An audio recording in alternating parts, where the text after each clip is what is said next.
Hi, I am Anna. I come from www.ntvforex.com.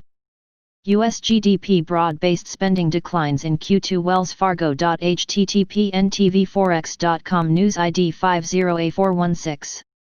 3 minutes ago. By Matthias Salord.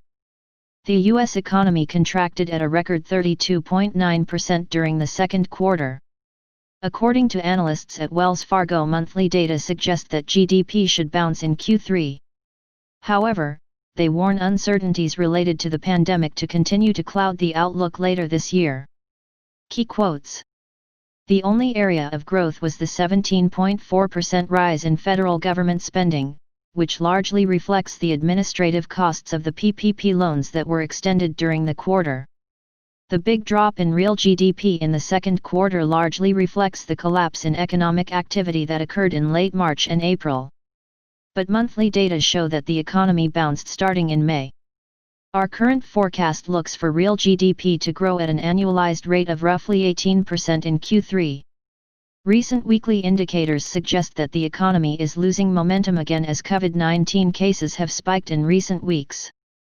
For example, initial jobless claims, which fell sharply in April and May, have moved sideways at an elevated level of 1.4 million per week recently. Our forecast of continued growth in real GDP in Q4 and in 2021 is predicated on our assumption that a full lockdown of the economy a la March and April will not occur in coming weeks and months. We acknowledge that there may be restrictions reimposed in localized areas, but we believe that governors will be under tremendous pressure not to return to a full state of lockdown. That said, the economic outlook at this time is dependent on the evolution of the pandemic, which remains highly uncertain.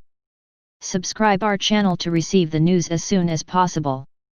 Thank you for watching. If you want to read real-time news, text messages to MT5 Expert Advisors page at https://mt5.expert.advisors.